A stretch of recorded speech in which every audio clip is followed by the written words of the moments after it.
a very serious issue, and one that, because of the failure, I think some people will be taking the wrong message.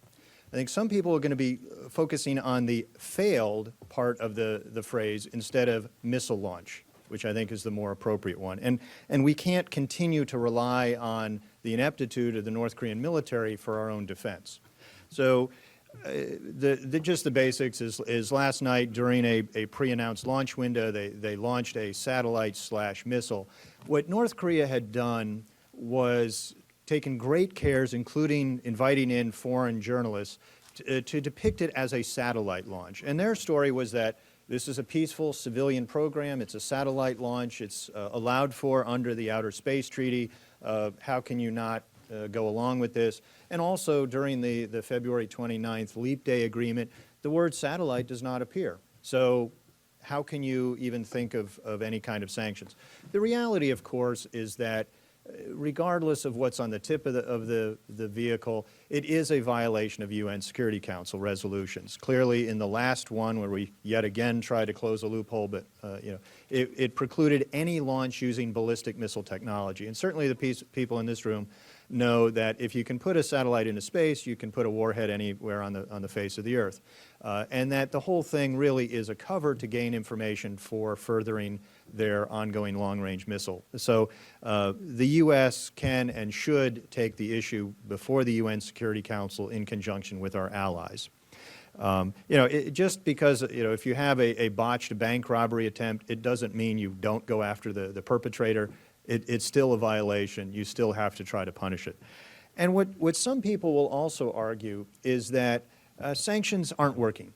Therefore, give up on them and let's go back to another policy, perhaps the sunshine policy of giving unconditional aid and benefits to North Korea. Well, that also didn't work. And actually, I would argue that people have far too narrow an interpretation or a perception of sanctions. There's more than a single objective. There are, I would argue, 5 objectives to sanctions. The first is you're sending a message. You are willing to uphold UN resolutions. You're willing to uphold international law. I mean, just because people rob banks doesn't mean you rip up the laws against bank robbery. So you have to send a message. Otherwise, you might as well rip up the resolutions. They mean nothing. So you have to defend and uphold the law and the UN resolutions. The second objective is that you are imposing a penalty, a pain, a cost for when someone or a country does violate those regulations and resolutions. If you don't, then they will only be encouraged to continue the behavior. And also you're doing the punishment as a way of deterring other potential violators. Iran comes to mind. The third objective is you're trying to impede or constrain the continuation, the improvement, the modernization of the North Korean nuclear and missile programs. And some would argue that perhaps the failure was because they were unable to get some of the more sophisticated technology. I don't know about that, but certainly we have tried to impede their programs. The fourth objective is to try to contain or at least hinder and constrain proliferation. People had hoped we could keep the nuclear genie, in the bottle on the peninsula, and that we saw didn't work when Israel bombed a North Korea-assisted nuclear reactor in Syria in 2007. So we're trying to do what we can to impede proliferation of nuclear and missile technology components, et cetera. And the fifth, the most difficult, is to try to moderate North Korean behavior. But I'd argue that sanctions have been successful to some degree on 4 of the 5 objectives. So therefore, I disagree with people who say it's not worth going to the UN Security Council. Also, people will say, China won't let you get anything, so why do it? Well, I don't think difficulty in achieving an objective is a good reason for not trying it. We do know China will probably continue to act like North Korea's defense attorney at the UN Security Council, but that doesn't mean we should shy away from doing what's right.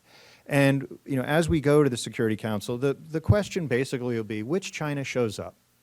Is it the China of 2006 and 2009, which was so angry at North Korea's behavior that they were willing to approve several resolutions imposing sanctions, though not too willing to implement them vigorously? Or will it be the China of 2010, which refused to accept the evidence of an international investigation team that North Korea's submarine sank a South Korean naval corvette, and also impeded any kind of UN action against an attack on a civilian island, as well as a revelation of an uranium enrichment facility, which is yet another violation. So we're going to have to push forward. We have to go to the Security Council. We have to get what we can. We would like to get an additional resolution that closes loopholes in existing resolutions, have a lengthier target list, not only North Korean entities, but something that I think has been lacking is a willingness by the U.S. and the UN to go after the secondary violators, those that are facilitating the inflow and outflow of prohibited items. If the evidence takes you to Chinese banks, businesses, or other foreign companies, you got to do that. You have to put them on the list. And even short of what we can get from the UN, the U.S., as the administration has boasted, they have a very broad array of existing U.S. law and executive orders that enables them to do it. I don't think we've really had a very vigorous law enforcement effort ever since we abandoned our effort on the Banco Delta Asia back in 2006, when we had to rely on the Federal Reserve Bank in New York to commit money laundering. So, you know, here we were in cahoots with North Korea. But anyway, as we step back a little bit on beyond just what we should do, and like I said, we have to go, you know, those steps as well as some others. There is a broader context that these North Korean events are taking place on. One is the North Korean leadership transition. And I saw you have a copy of my research paper. I'm sure you've all totally digested it. You've highlighted, you've memorized it, you love it. Anyway, so that went out earlier this week, and then I also saw they have the article we put out about 9 o'clock last night about this launch. So we have more detail there. But the leadership transition, all the indications are that it's on track, that Kim Jong-un, or Mini-Me, as I like to call him, is the anointed one. We don't have any indications of resistance to it. And I think right now the likelihood of an Arab Spring in North Korea is very low, though potentially rising as more information goes in and out of North Korea, becomes more permeable. So a single missile failure, I don't think, will lead to an overthrow of Kim Jong-un. However, maybe if there are additional missteps, additional failures, and I think Kim Jong-un is more likely to miscalculate during a crisis than his father, and Kim Jong-un may be more likely to stumble across the red line than his father, who would have known to stop short. Then perhaps cumulatively the other members of the leadership might say at some point Mini-Me is more of an albatross around their necks rather than a viable leader. We'll have to see, but I don't think an immediate impact. Two other broader contexts, and then I'll stop for your questions, is all of this, along with a growing Chinese capabilities, growing Chinese assertiveness, is taking place during the much vaunted Asia pivot. And the thing is, I think that pivot is very strong on rhetoric. I think it's a good strategy, but I don't think we're putting our money where our mouth is. What we have is we're doing a drawdown of U.S. forces in Europe. We're doing a drawdown of U.S. forces in Afghanistan. Overall, we're going to reduce the ground forces of the United States by 100,000. Hopefully not my son, who's a young Marine at Camp Lejeune, who's just getting started in his career. But none of them are being moved to Asia. So a pivot, a rebalancing, implies you're drawing down on one end, but you're increasing on the other. But none of them are going to Asia. So we're sort of robbing Peter to not pay Paul. There are going to be additional rotational deployments, but you know, to be in the game, you have to be on the court.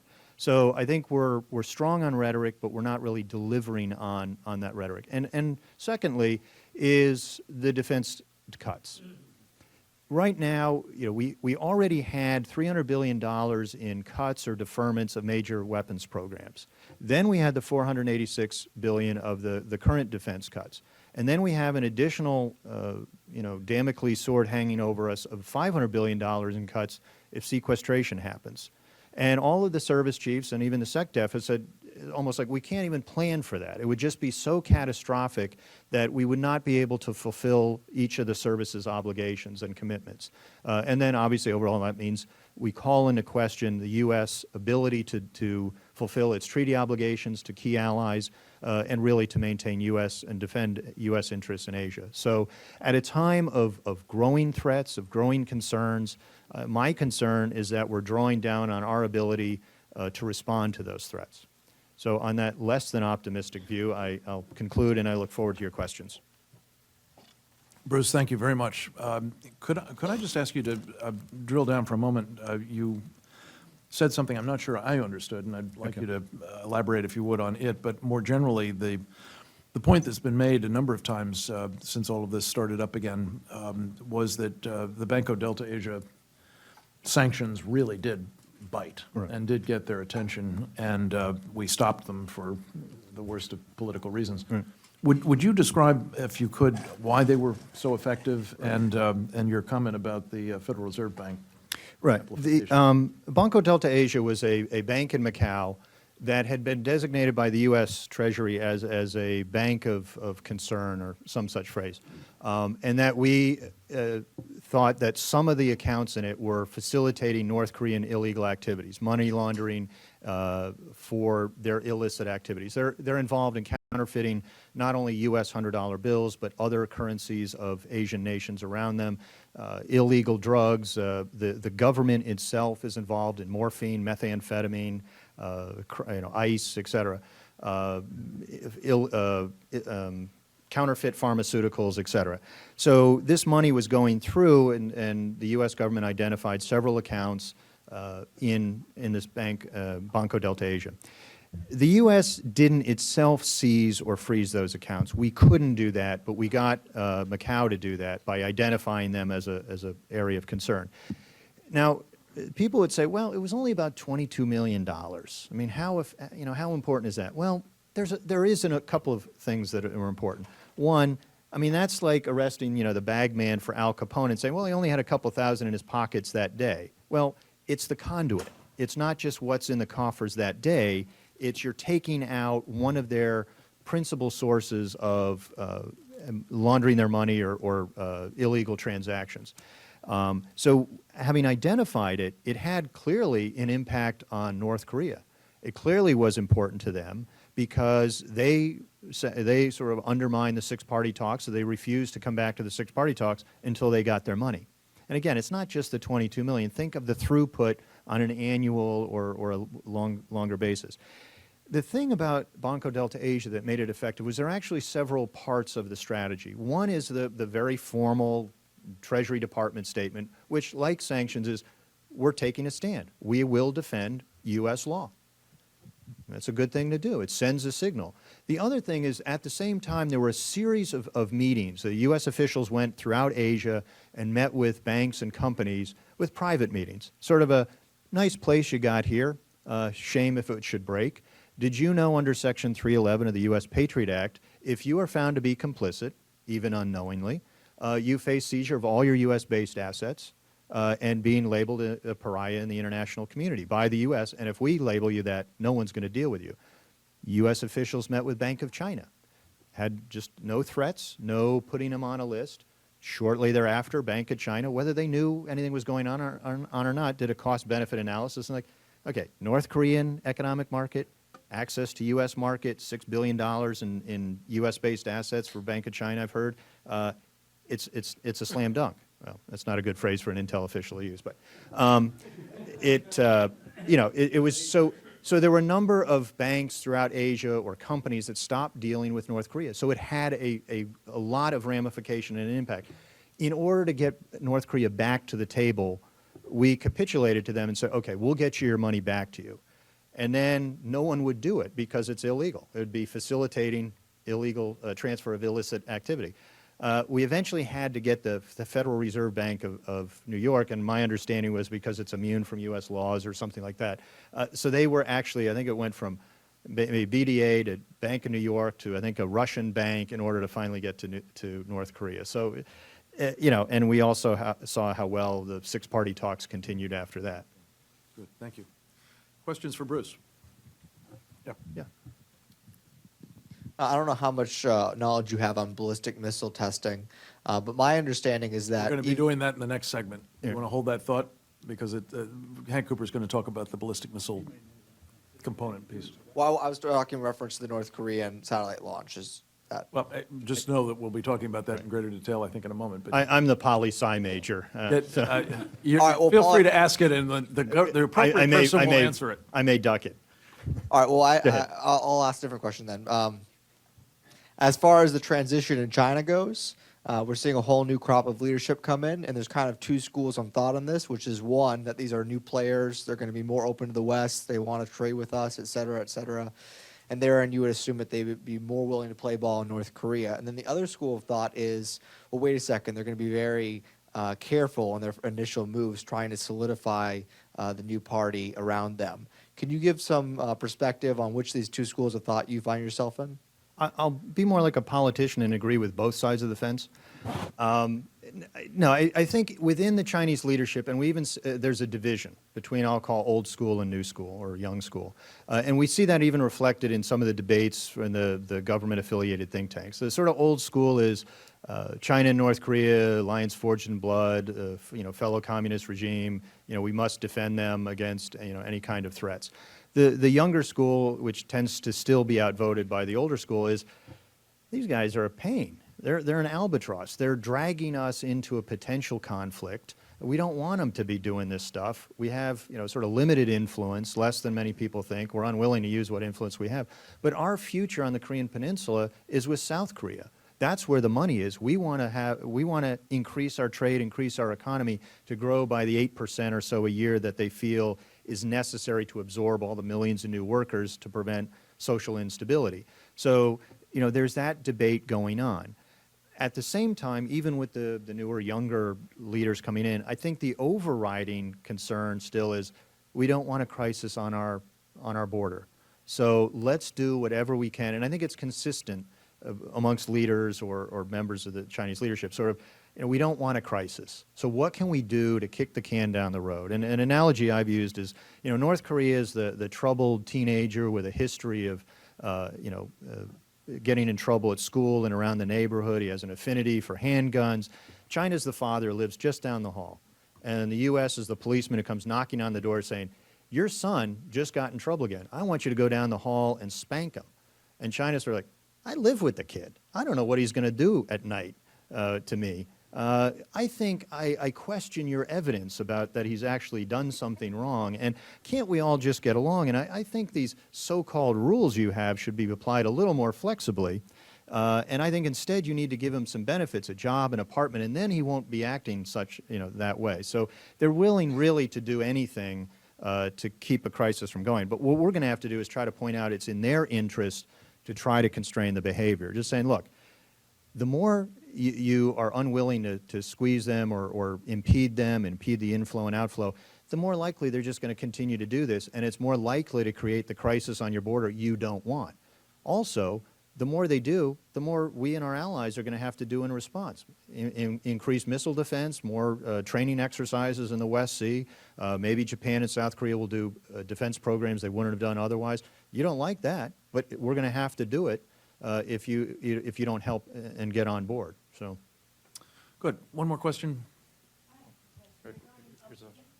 Right.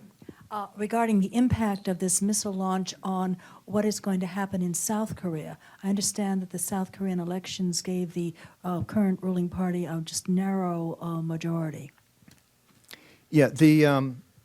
yeah, actually, the whole South Korean election was pretty much overshadowed by the launch. But it was a very important thing. In their system, the president and the legislature are elected at different times. The president every 5 years, single term, and not allowed to rerun. The legislature every 4 years. This year, actually, it's just they're both in the same year, April and December. The predictions up until a month ago were that the conservative, the Saenuri Party, formerly GNP, were just going to get shellacked. Out of the 300 seats, they had 170 or so. They may not even get 100. Well, the last month, the progressives or the liberals had a lot of stumbles, a lot of problems, and so that even going into the election on Thursday, Wednesday, it's blurring this week, that it was going to be pretty much half and half, but the progressives would likely win. A great surprise. The conservatives eked out a win. The thing is, though, in order to do it, the conservatives won the election, but they may have lost their soul. And by that I mean they've adopted many of the social welfare, the economic policies, and the pledges of the center-left and the far-left parties. So right now, you have what will be a group of rightists ruling as centrists on a leftist agenda. So they won the election, and it countered a number of predictions. But it depends on how they're going to rule. And the obvious question to me was who's going to pay for all the promising a kimchi in every pot and a Hyundai in every garage. But also on the North Korea policy, they were advocating a more flexible policy towards North Korea. And what was surprising, even in the shadow of a nuclear launch, North Korea was not really discussed in the election. The progressives didn't want to talk about it because they like the North Koreans, or they're much more benevolent in their viewpoint. And the conservatives didn't want to raise it as an issue, lest they be accused of hyping the threat, and also they're trying to present this new, more flexible policy. So it was amazing how little North Korea was discussed. In the run-up to the December election, we'll see how that plays out. If North Korea does a nuke test, as I think they will, and whether the new young leader will be also tempted for a military provocation again, which South Korea would be much more likely to retaliate this time, how will that play out? So the election was good for the U.S. in that we would have had strains in the relationship had the progressives gotten a majority. But it's not as clear-cut a victory as the headlines, I think, made it out to be. Great. Bruce, thank you very much. Thank you. Terrific presentation. Thank you.